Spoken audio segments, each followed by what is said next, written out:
Iowa's News Now Sports brings you Black and Gold Glory, your all-access pass to all things Hawkeyes. This is Eye on the Hawks. I know this, it's a border game. When I got here in 81, it was a big game back then, and it's always been that way. It's been a pretty good series overall in time, history, at least my 34 years involved in it. So that part's good. It's a big game. We both have one loss right now. They've got a really good team. We're trying to become a good team.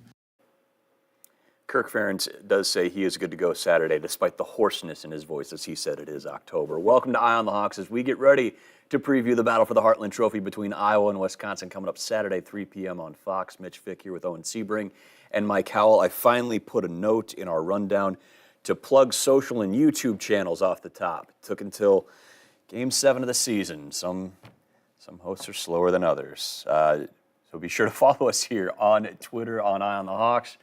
Iowa's News Now on YouTube and Instagram as well. Again, we've got these Wednesday episodes here, Sunday recaps. A note on this week's recap episode, though, coming up.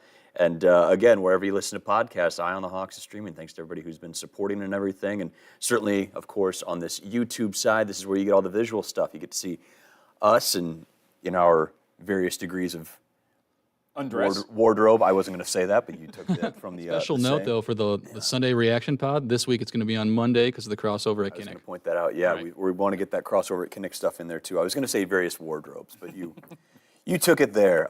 But, yeah, so we'll have a little bit different there. But, of course, on the YouTube side of things, we've always got highlights and stuff that we've shot at Kinnick or wherever we may be, Camp Randall this weekend. So if you want to get the full visual experience, watch the podcast on YouTube. And then, of course, you got the audio side if you're on the go as well. We're going to get to everything Iowa-Wisconsin here shortly. But first, another big update in the Noah Shannon saga.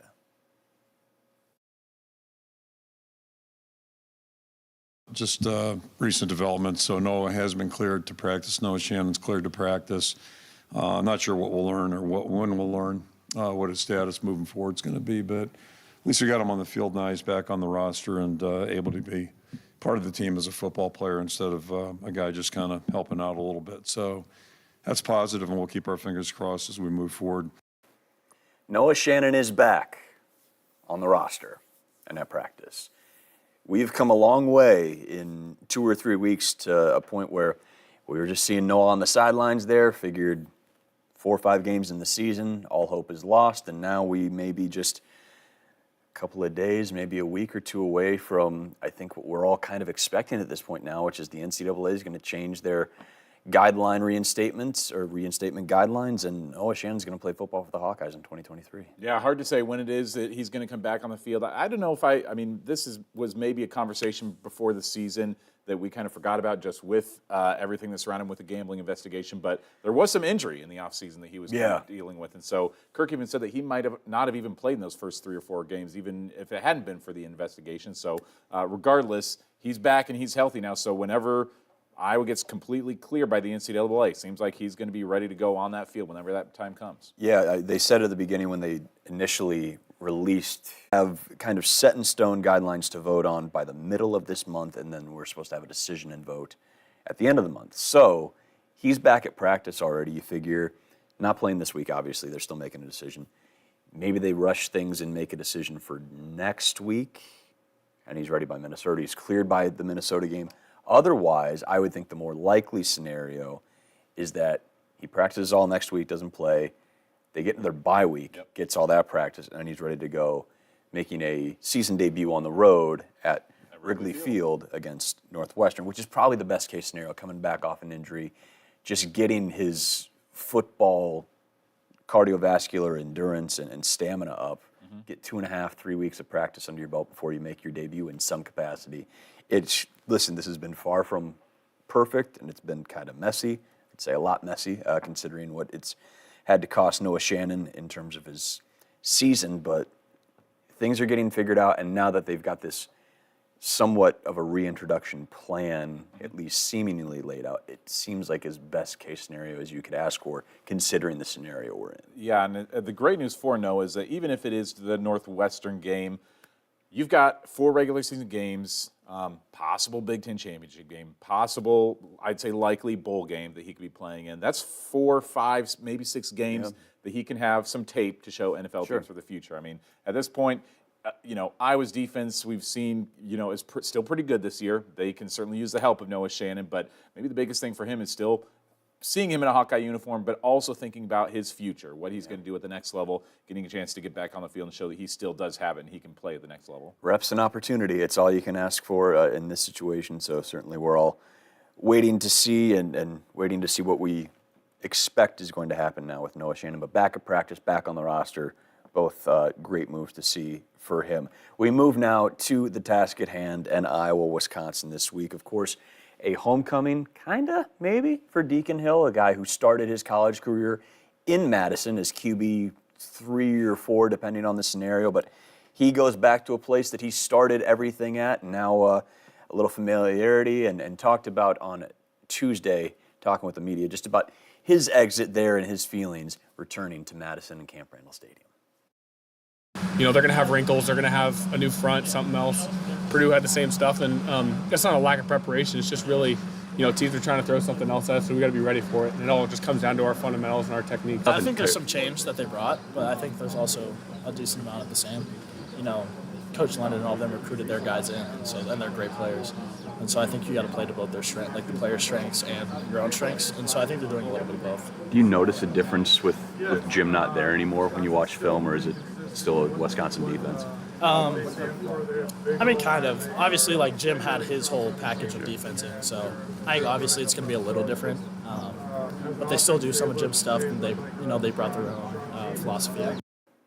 So I probably sent a soundbite off with the wrong tag or something happened. That was supposed to be Deacon talking about no hard feelings in Madison. Basically, he just felt like I think his words were, kind of outgrown the situation and scenario there, and then made his way to Iowa City, of course, and committed to Fordham, and then found his way through John Budmeyer, his quarterback's coach there, the guy who recruited him to Madison in the first place, making his way to the University of Iowa. We'll see if maybe we can find that soundbite's got to be in there somewhere. But if it's not, we'll continue to move on. But I asked him in that soundbite, and if we find it, great. If not, whatever. If there was any sort of comfort going back to a place, even in enemy territory, as he phrased it.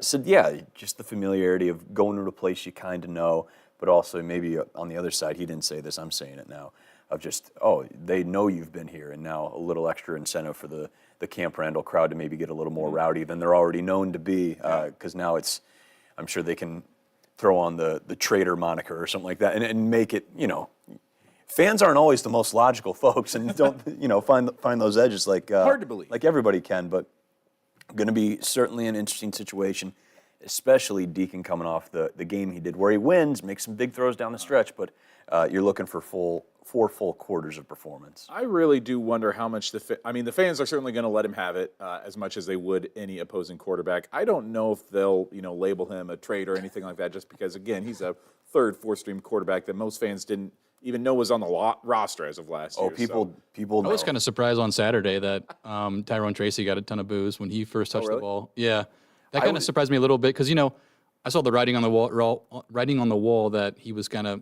going to get pushed back on the depth chart. So I understood why he left. But no, I don't know if you heard the boos, Owen, but I certainly did on his first carry at least. That does not stick out to my memory, but I'll trust you on that because you were there as well. So I don't think I quite heard that, but it does not surprise me, or I'll believe it. On that same vein, I was going to talk about this later, but Peacock, first Iowa game on Peacock, I was very surprised. Jack Collinsworth and Jason Garrett did not, at least from what I watched, and I know Tyrone got hurt later and didn't finish the game, but zero mention of him being a former Iowa player. Really? Which, he was a quintessential part of that passing offense in 2019. Obviously, he's embedded himself pretty well in Purdue and is having a nice year for the Boilermakers. Hope he's all right to play going ahead. But I was very surprised. Just first carry, no mention of it. And it's true. I remember not hearing anything. Peacock broadcast was great, though. That's what I wanted to say, is that it was a fantastic product. Jason Garrett was on the call? Jason Garrett was the Cowboys royalty. Jason Garrett was on the call? Are you kidding me? No, it's interesting. Actually, Curtis Fader, his dad knew Jason Garrett's dad or something like no that. kidding. Like they went to high school together or something like that. Anyway, that's why here. I mean, obviously, it seems like there's some controversy around like how many more games are going to be on Peacock, just like if fans like it or dislike having it on there. But I don't know. I think that the fact that Tyrone Tracy didn't get a ton of, I forget what his final stat line was, but it seems like he was not super involved in the offense. He left early with injury, yeah. Just didn't. Oh, did he? Okay, yeah. I just didn't see a lot of him, so maybe there would have been more mention if he'd been more involved in the offense. I have an update to a story that we tried to bring you about 6 minutes ago. The reason we didn't have that soundbite from Deacon is because I didn't send it off, Mike. Okay, I thought I was going crazy for a second. No, that's just me being reckless and negligent in my work. You make one note to plug social media and YouTube channels off the top, and then you forget your top story or one of your top stories. So clearly still a lot to clean up here, and we'll go back and watch some film and be ready next week, hopefully. Hopefully. So Deacon's going back to Wisconsin. That's what we're getting at. Let's get to the Iowa injury report. We've kind of touched on this in a less organized way throughout the shows, but we wanted to get to this. So here is how Iowa is looking. Mike always does great jobs with these graphics. Look at that, getting headshots in there and everything. We were talking about that spot where the pictures are in. I'm going super inside baseball here. One of those spots where you can kind of put, I think, just like logos usually. Like that's where you maybe put like Iowa logos or something like that. And he threw the headshots in because he's a creative, awesome dude. So Jazzy and Patterson going to miss another game here. I believe that's going to be his, third or fourth in a row now. Went out against Western Michigan, right? Yeah, he played a little bit against Western, and then he was out for the rest. Yeah, so hasn't played a Big Ten game yet. He's out. Maybe the expectation has always been that he'll be back at some point. I wonder if he does come back from Minnesota, or if they just keep him out and bring him back for Northwestern, because Kamari Moulton and T.J. Washington have both played 3 games as true freshmen, so they've got one more to use. Maybe that's a discussion for another time. Deshaun Lee, this is maybe the most discouraging news we got on the injury front this week. Kirk didn't use this terminology of out for the season, but basically said, starting to think we're not going to get him back, which is tough because he was one of the best stories coming out of weeks 1 and 2, particularly week 1, just how well he played against Utah State. Yeah, backed up Jamari Harrison, did an incredible job those first couple games without Jamari there. I mean, Deshaun Lee was he was crucial to their win against Utah State in week 1. I mean, he was so good. And there was even some talk like last week when everyone was joking about Cooper, not joking, but just, I don't think any of us really realistically thought Cooper would play meaningful snaps on offense. But, hey, Deshaun Lee played pretty well. Why can't you spell him for a few defensive plays? But Cooper's on another level, But Deshaun had a podium game. He was at the podium after Utah State. It was super cool to talk to him. Nick DeYoung sounds like he'll be a game-time decision along with Addison Ostrenga. Of course, DeYoung, been established by Kirk, as the most versatile of the offensive linemen in terms of where he can play. Again, went down with an injury against Michigan State that I did not think looked good at all. So the fact that he's still, I missed last week against Purdue, but the fact that he's in there and in the discussion is great news. Addison Ostrenga, we're not totally sure what's up with him, but it'd be great to get that tight end depth, of course. Yeah. Something maybe conspiracy theory-ish that we could bring up. Mike and I noticed this on Saturday when we were looking through the reports of who was going to be out for that game on Saturday. Was list all the guys that aren't going to play. Cade McNamara listed as kind of in parentheses like out for the season. But Luke Lachey listed on there as just out, regular. I can't remember if we've talked about this on here or not. Not on here. I know we had a discussion. What I've been told since essentially surgery day for Luke Lachey is that without violating HIPAA stuff, I have been told by people that would know, or have been talking to people that would know, that the injury designation and description that people have been using for Luke Lachey's injury is incorrect. And how have we been using it, or how have we been saying it? We've just described it as a lower body. I think we've avoided specifics. Lower legs, yeah. I have been told from the get-go that there would be an outside shot that he could be ready for a bowl game. I don't know, and that's, again, a discussion from a month ago. And since then, I've now seen more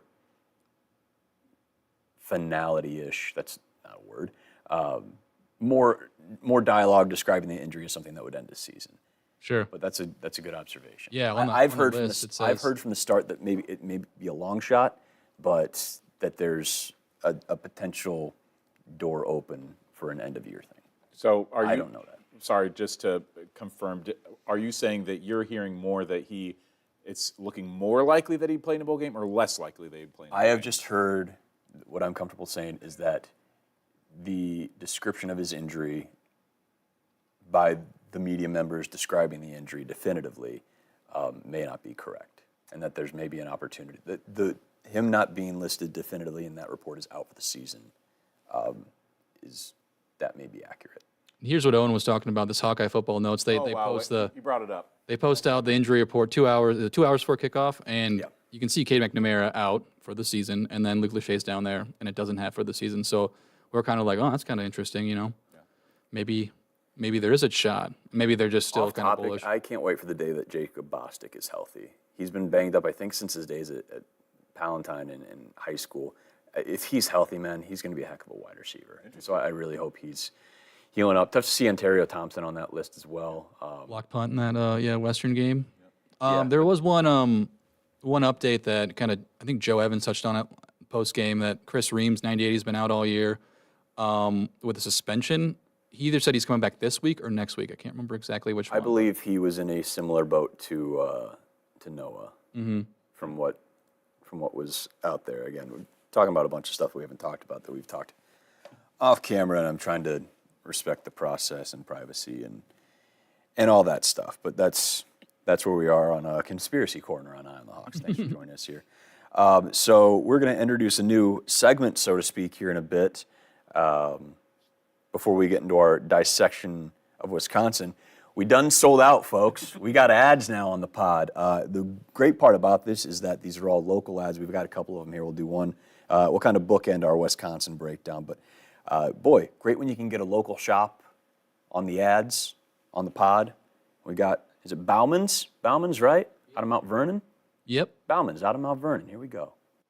Bauman's has been selling quality clothing for over 100 years. We carry a wide selection of men's and women's clothing. We recently expanded to offer a great selection of shoes and accessories. We have the area's best selection of both big and tall and can outfit anyone from the farm to the office to a casual night on the town. Bauman's is a proud family-owned business, and we're excited to continue the tradition of quality clothing and unmatched customer service since 1909. Visit us for all your clothing needs. Speaking of big and tall, back to Owen Sebring on Eye on the Hawks.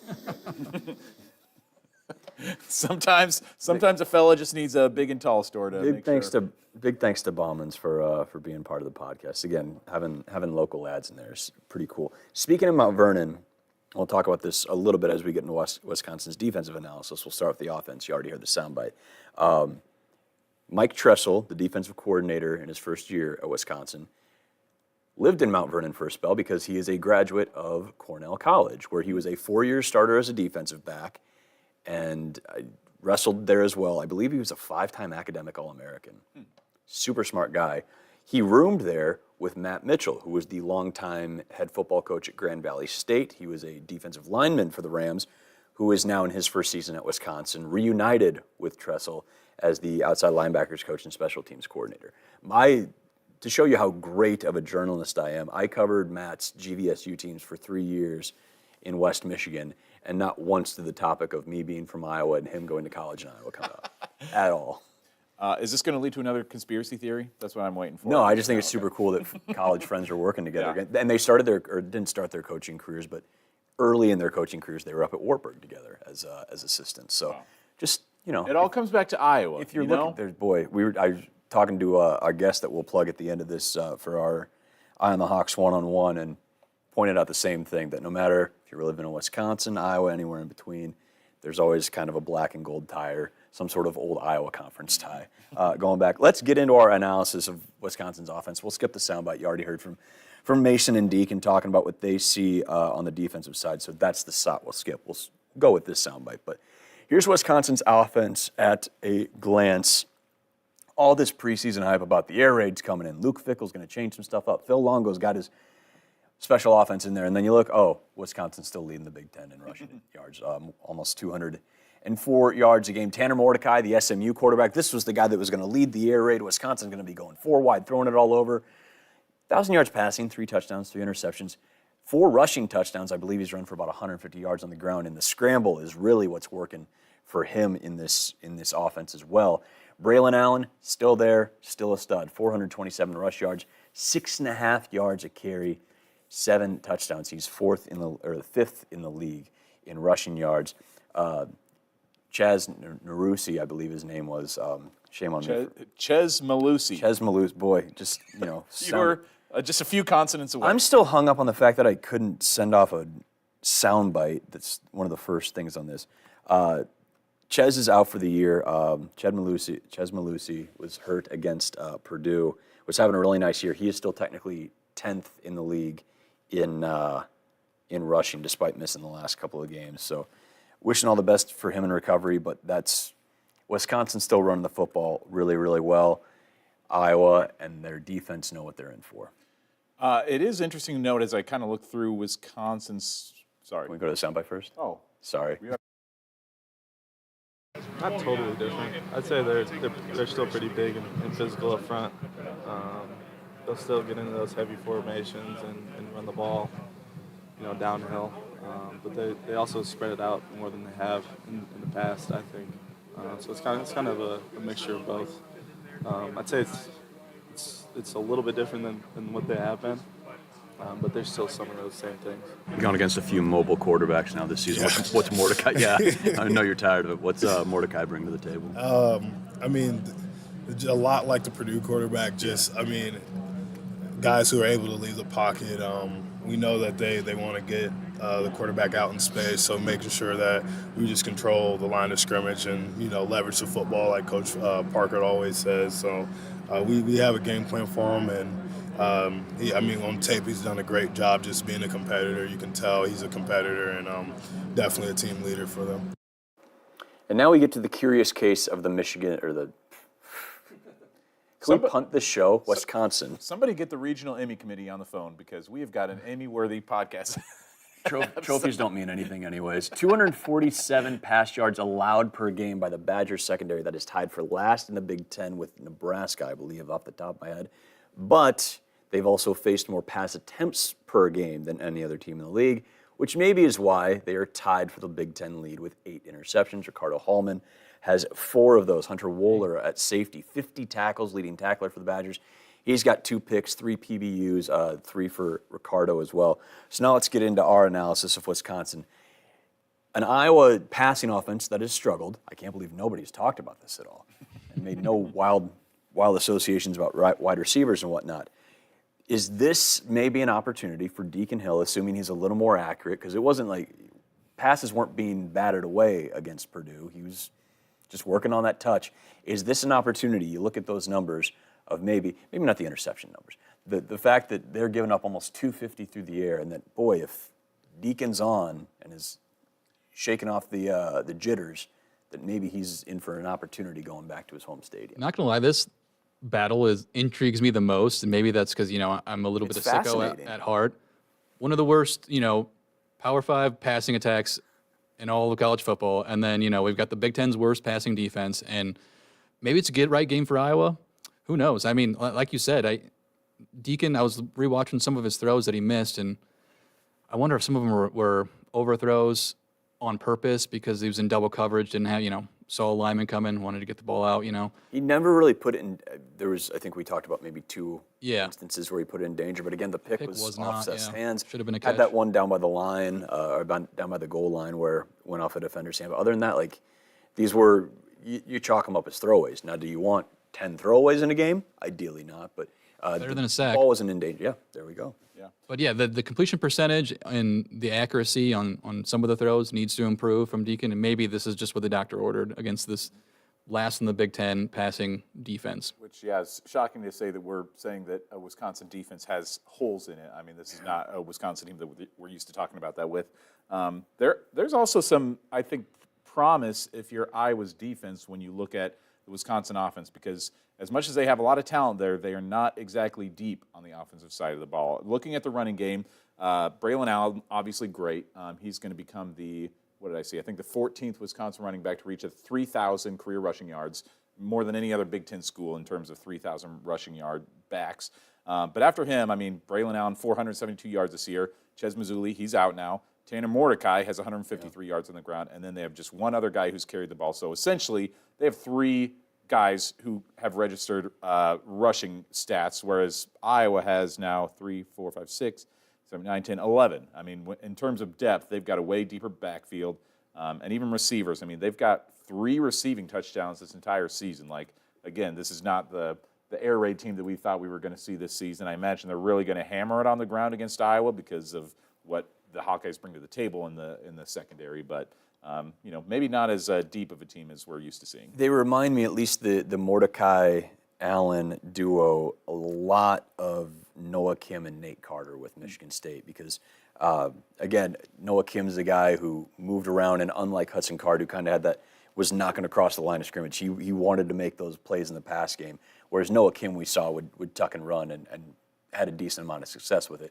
Nate Carter ran for over 100 against the Hawks as well. I'm very intrigued, though, by Braylon Allen when you compare him to Nate Carter. So Nate Carter, through 5 games, has 93 carries, 477 yards, 4 touchdowns. You saw Braylon's numbers. Those are on 73 carries. He has 5 fewer yards, but he's averaging 6.5 yards a carry. So this is kind of a supercharged Nate Carter. Nate Carter, to me, for my money, is one of the best backs in the Big Ten, just by numbers. Good. And you just look at him. I mean, he looks the part. He's your Michigan State bruiser. It is going to be very interesting to see what Iowa's passing attack can do against what appears to be a susceptible but also opportunistic Badger passing defense. But we'll also see what the running game does. With Caleb Johnson showed on carry number 2 that he's back, and when it's well blocked, he can be that home run threat. So it's going to be, and then you factor in the weather. I think that could be changing everything. One of the big concerning things for me, and you were talking about Mordecai and how he can run, and something Purdue didn't do, even though Hudson Card can get out there and run, is you've seen Iowa kind of struggle with those running plays from the QB. A decade now, yeah. I mean, this year too, especially like every team that's ran like a QB option, it's taken like 3 or 4 times for them to figure something out. But if they do some more of those designed QB runs, I don't know if that would trouble our defense. Even though you got to love our rush defense, but that's just the one main thing when we're on defense that I'm looking at. There's so many interesting little like X and O storylines.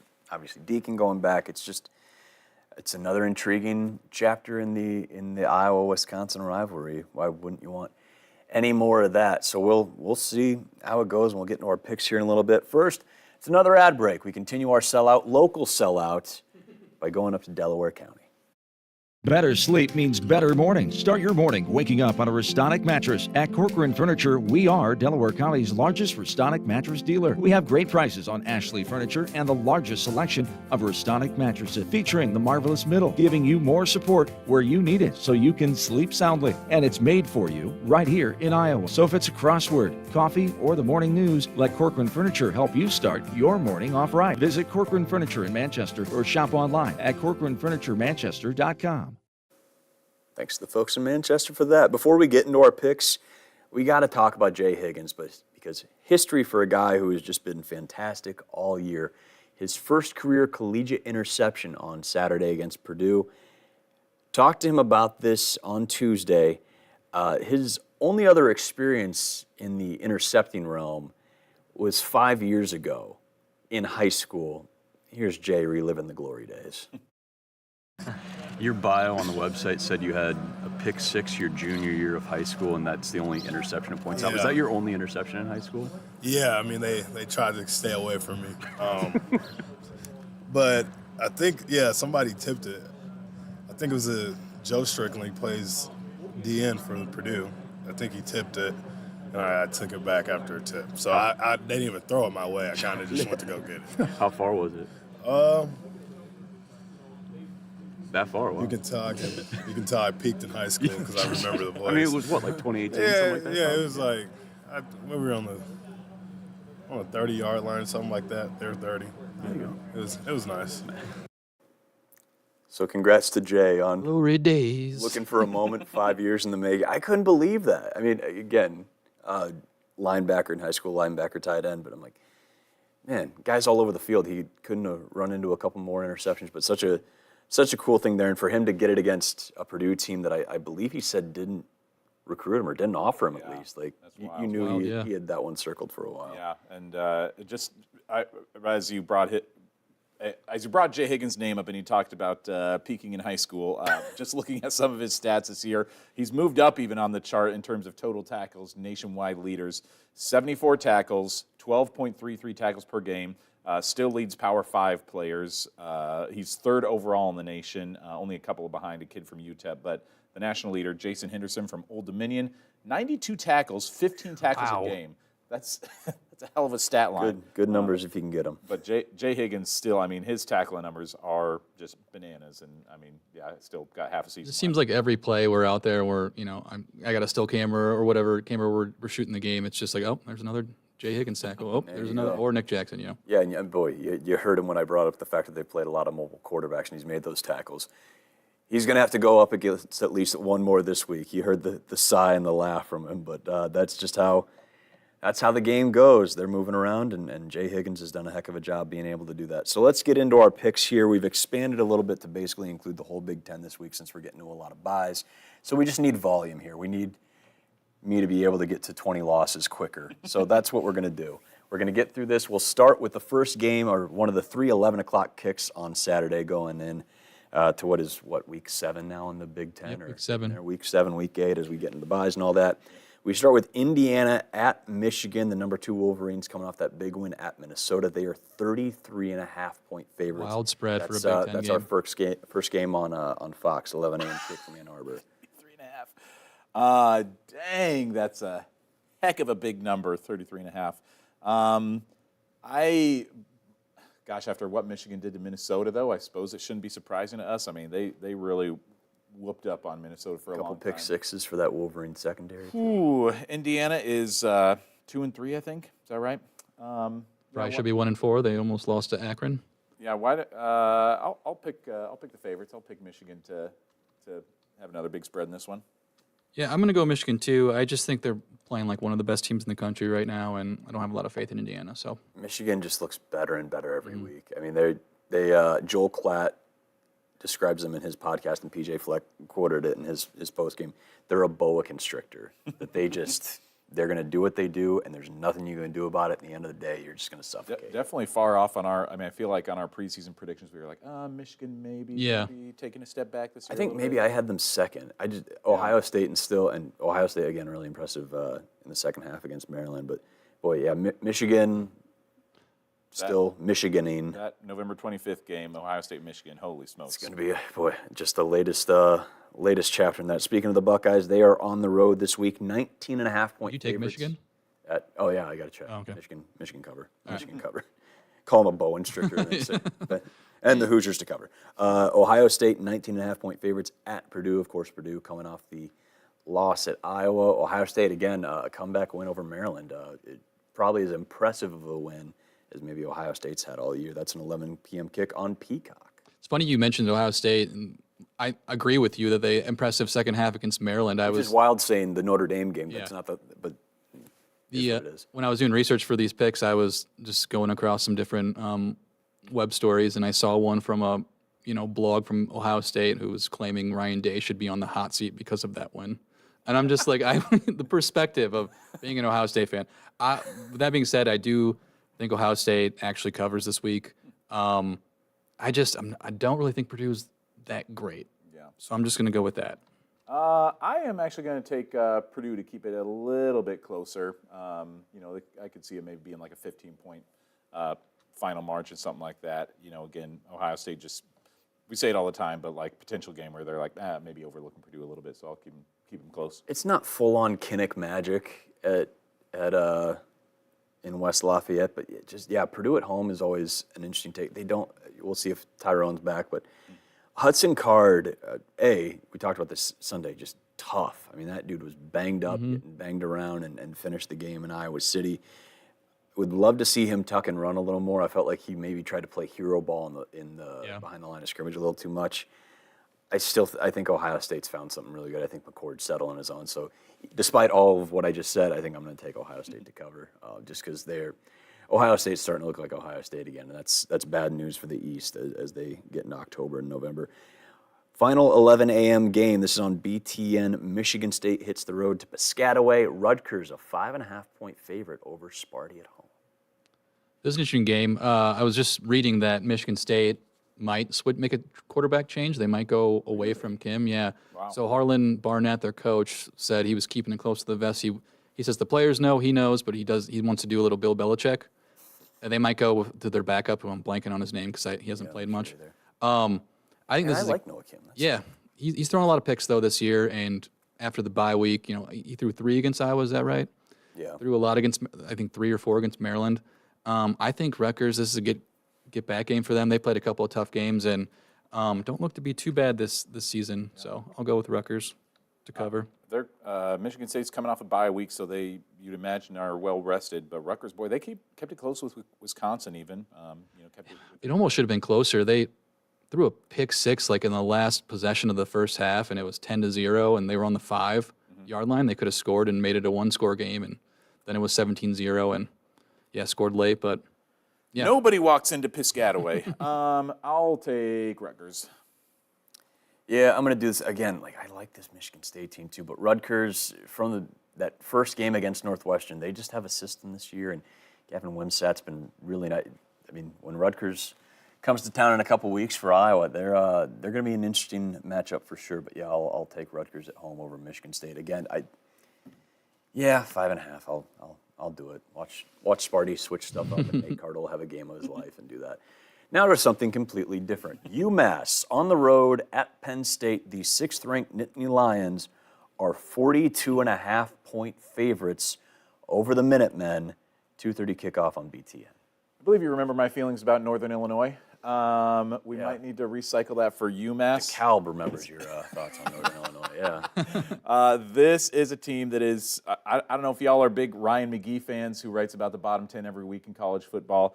Worst teams in the country. UMass for the last about 15 years has been a perennial bottom 10 team in the country. Yeah. Just absolutely one of the worst programs in America football-wise. They're actually coming to Kinnick Stadium in 2025, I believe. Something like that, like a November 15th, like mid-November non-conference game. Mike's already filling out the spreadsheet. You haven't I mean, even said it. if that's not where you're going, let me know. This preamble is pretty telling. Let's see. Some of their recent games, to Toledo, they gave up 41. To Arkansas State, they gave up 52. To Miami of Ohio, 41.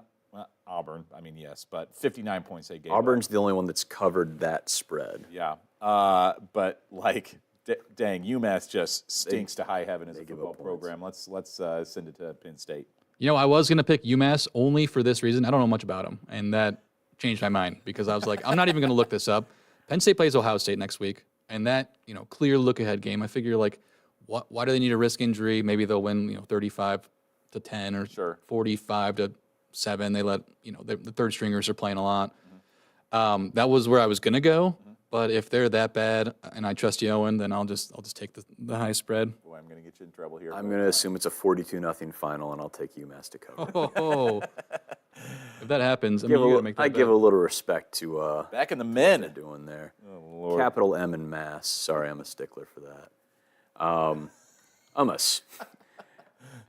Illinois goes to Maryland. 13.5-point favorites are the Terps. 2:30 on NBC. Illinois, talk about a team that struggles with turnovers. Luke Altmaier, I believe, leads the nation in interceptions. Wow, really? Man. Maryland looking to bounce back from a game, they had in hand in the horseshoe.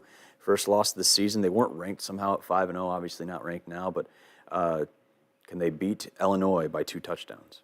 These are always the toughest ones because I feel like Maryland's definitely going to win, but I don't know.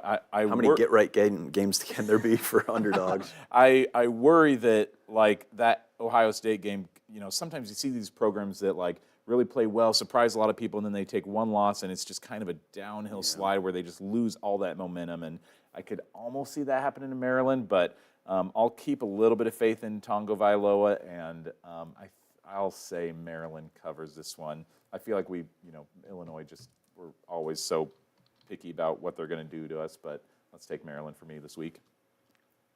Yeah, minus 13, duh. So I agree with what you said, and I can't pick Illinois again. I really like this Maryland team. They played really well at the shoe, and I just, this Illinois team was shocking to me that as bad as they are, and I don't see them getting better. So I had to look over and see if Kaysen was here yet. Get his analysis on this as a Western Illinois grad who is toiling as an Illini supporter in 2023. I'm going to take Maryland to cover. I think, to Owen's point, I'd be worried if Tagovailoa wasn't a senior or an upperclassman and has had much experience, that maybe that could get him a little sideways. But I think they lock back in and continue to march towards the back half of their schedule where they host both Michigan and Penn State. I think they know they need to get right if they want a shot at having a factor and a say in the outcome in the East. So I think Maryland does get right. It is a get-right game.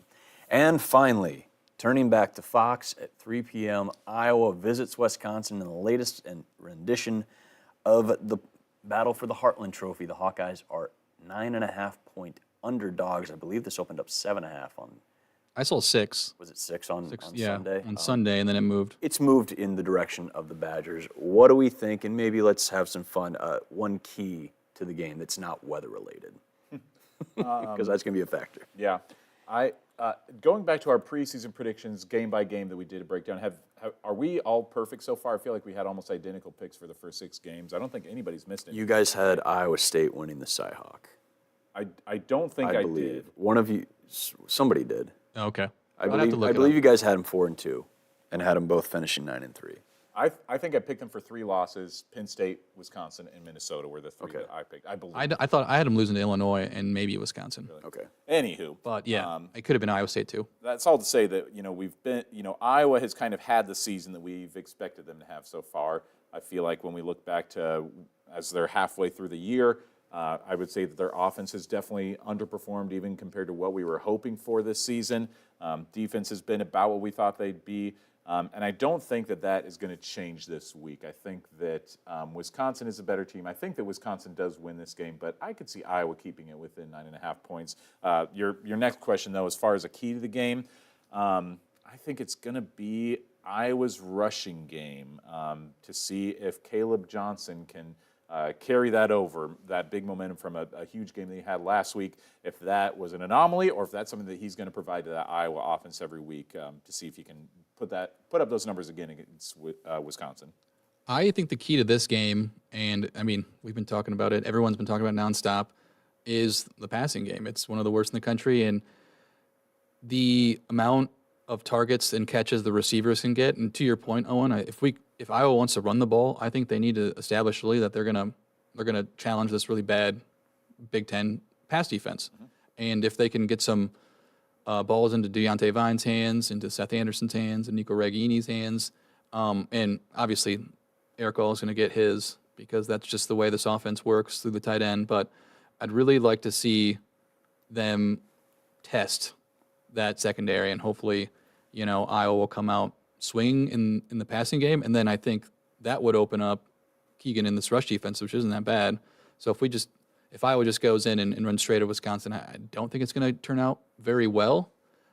So that's what I would say the key to that game is. At the end of the day, I think that Iowa just matches up really well against Wisconsin based on strengths and weaknesses on both rosters. I think that that's at least going to play in Iowa's favor, is that they do match up good against what Wisconsin has to offer. I think not so much the specific passing game, but just Deacon Hill, regardless if he's hitting wide receivers or tight ends and running backs. I think if he just starts getting those passes on target, again, wasn't putting the ball in danger, was just whether he was kind of throwing them away in play or whatever he was. Man, I get the feeling he hits a deep ball of some kind. I mean, you kind of saw it a little bit with the long passes to Eric All in the second half against Purdue. I feel like whether it's the comfort of being back in a place he knows or just the comfort of another week with the ones and getting that timing and touchdown, I feel like maybe he doesn't have a huge game, but I also don't think he goes Nate Stanley 2017 where he's 8 of 24 for 41 yards and a pick. Yeah, that's burned into my head. That was coming off the Ohio State game. They had been hang 55 on Ohio State the week before that. I'm going to take Iowa to cover. I think they can win outright because my key to this, not just because it's a joke that people love to talk about, but because of the weather and because of the style that these teams play, it's going to come down to field position and punting. And I think that in a wet, cold, quintessential mid-October game in Madison, boy, you could just see a fumble or a misstep near the goal line or something like that could change this whole thing on its head. I'm not going to go ahead and pick 10-6 or 13-10 because that would be too perfect, but you might have another one. The under 2, huh? Yeah, where Iowa only scores 20 or 21 again, and that's good enough to get out of there. I think 24-10 the final last year. Maybe 21-10, Yeah. 24-10 one 24, again. yes. They had 24, I know that. Wouldn't be shocked to see that again. That seems like a huge win in terms of separation of points, but could be one of those. So this could be the quintessential Torrey Taylor game, as if he hasn't had enough of those already. But just going to be one of those where the conditions are going to dictate, field position and detail are going to be everything. That does make me pause on my pick. I'm going to take Wisconsin to cover. I just don't have faith that we'll be able to score many points unless there's a blocked punt, a fumbled, punt return, something like that. You're familiar with the Iowa Hawkeyes, Chris. I'm familiar, but you can't every Can game. you? It can't be like that. Can you? I guess maybe. Like, have you not watched this team the last 3 years? When we do go up to when Iowa does, They won the West. to They won Wisconsin 10 games. and loses, they usually don't have those. Even a couple years we ago, saw it at Penn State. they got blown out when Desmond King had two. Did he have 2 pick sixes? I know he had Jackson one. had 2 pick sixes. Okay, I'm thinking of that game. But that was that game. They had, I believe it was 66 plays and 66 yards. But wide receivers caught 4 passes. I just get nervous going up to Madison. It's it's one of those, especially. It'll be a weird game. Yeah, but Should be on I Sicko's think watch that's alert. that's what I'm looking for. It's gonna be a weird game. Let's get weird. Yeah, Let's get boy, weird. you don't have to tell the Hawkeyes and Badgers to get weird. They do that. Once again, you're watching this on YouTube. If you are, thank you so much. We'll get more videos, and I'll make sure to send the proper sound bites off next time. Do my due diligence there. Otherwise, on the podcast side, obviously, keep searching wherever you listen to podcasts, and you'll be able to find all this content. The Iowa News Now YouTube channel is where you find the visual stuff. We mentioned this at the top of the show. We'll mention it again at the end. Our typical Sunday recap show will now be Monday at 1 p.m. rather than Sunday at noon because you got a busy weekend because once you're done at Madison, you come back and we get to see the crossover at Kinnick. And how cool is that going to be? Probably the most excited I am to be inside of Kinnick Stadium this year is for an exhibition women's basketball game. That's a low blow, man. That's a low It's blow. gonna be fun. To these 18 to 22-year-olds just out there trying to represent themselves in their university. Also need to plug our one-on-one conversation coming up on Friday. It's Iowa-Wisconsin. So who better to talk about the rivalry and the coverage of the rivalry than a Badger himself who spent a lot of time in Hawkeye land, Zach Hanley, award-winning KGAN sports director, who is now at WISC-TV in Madison, going to be joining us, sharing his thoughts of growing up in Badger country, his thoughts on was Iowa a rival when he was a kid, talk about his visual and perspective of that, and then just breaking down his time covering the Badgers while in Iowa City and eastern Iowa, and then gives us a little lowdown on what he thinks of the Badgers against the Hawkeyes in 2023. You might be surprised about what he says. So that'll be on Friday morning. That'll drop on the all the aforementioned channels and platforms. So for now, we'll see you Monday. It's Mike, it's Owen, it's Mitch, and we'll see you on the other side of the battle for the Heartland Trophy.